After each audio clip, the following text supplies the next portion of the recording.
Okay, sorry about that. I had a moment. Back to the altered canvases. This is my grandmother's. I stayed with green because I wanted it to sit kind of catty corner to each other. I wanted to keep it green so that they kind of matched each other, but my grandmother's favorite color is purple.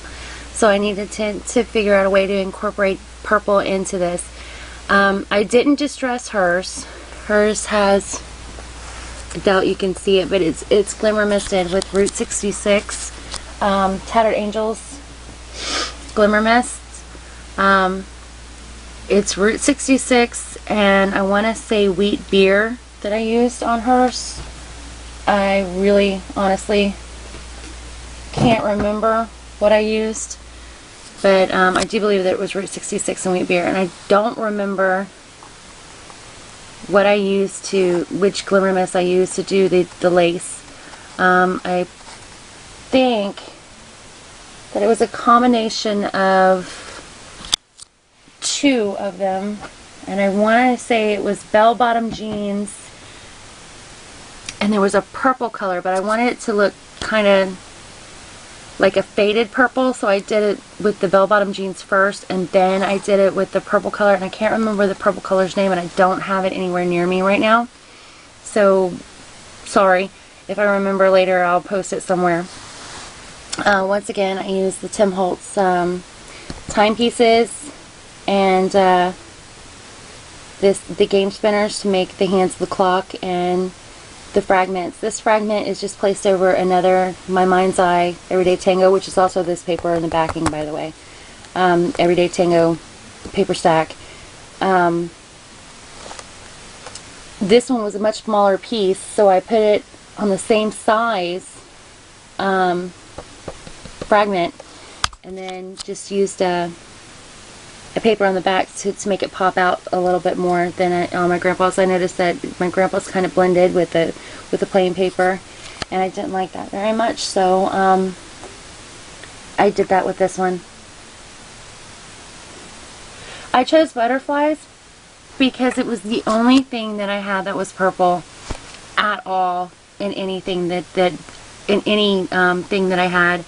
The only thing that I had that was purple were these butterflies right here that I got on clearance, and I can't remember who makes these, but I know that these are Recollections, and these were also on clearance. I don't buy anything that's not on clearance. I can't afford to, so everything that I buy is on clearance. She's a little lopsided, sorry. What was I saying?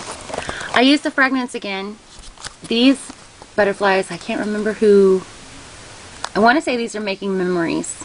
These little metal ones. Her picture was kind of, it was tilting up a little bit at the corners, and I'm really not sure why, so I had to end up putting pieces on the corners to keep her picture down, and that pretty much limited the layout a little bit, but you know, that's okay because my grandma doesn't need to be cluttered or masculine or anything like that. I used another one of the nameplates, and I want to say that that's also Making Memories. It might be something that was in the dollar bin on clearance. I'm not really sure, but I made her backing purple because that is her favorite color.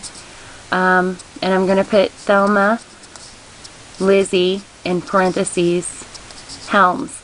And the reason that I'm going to put Lizzie, even though that's not anything close to her name, my grandpa called her Lizzie.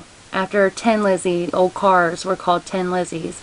They would run forever and never break down, and that's what he called her. So that's what I'm going to put on here. The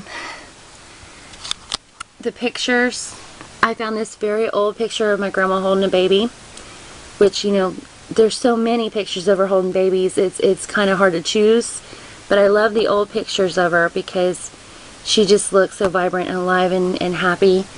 And then I chose this one where she's holding a baby and sitting on my grandpa's lap, which I loved. This is a picture of my grandma in shorts, which you just don't see. I never knew that my grandma even wore shorts until I saw these old pictures of her. It was just amazing how strange she looked to me in shorts. And I chose that picture That's my grandparents in front of the house. I do believe that that's the house that they own right now, before they bricked it and everything. This is a picture of my grandma and her sister. It's an old black and white picture. You can't see them very well on the screen, but Jesus. My air freshener just scared the living daylights out of me, sorry. You can't see them on the screen, but these fragments really do magnify these tiny pictures to where you can really see the detail of them, and they're just so interesting, and I don't understand why more people don't use fragments. They make great embellishments, and you can use anything. I use pictures that I printed. I printed all these pictures from my computer. You can use practically anything with these fragments, and they magnify it, and they're just so interesting to look at. Moving right along, that picture is my grandmother and my sister. I'm sure that was a Mother's Day because we were at church, and we only really ever went to church on Mother's Day so that my grandma could win a flower. That is my grandmother with her first great-great-grandchildren. That is my niece, my great-niece and my great-nephew, Aiden and Alana. My niece Roxanne's twins.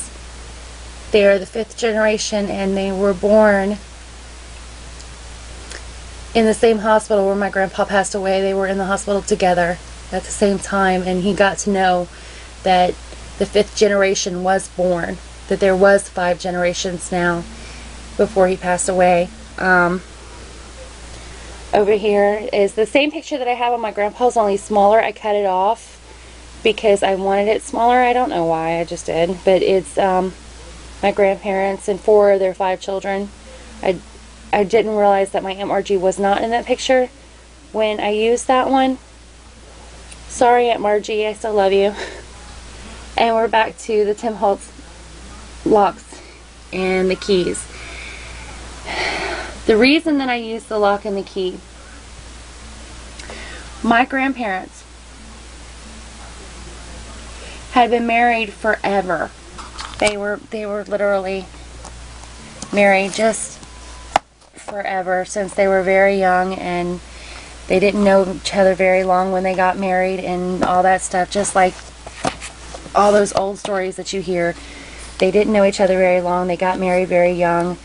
But it is amazing to me how much they meant to each other and how much they needed each other. And when my grandfather passed away,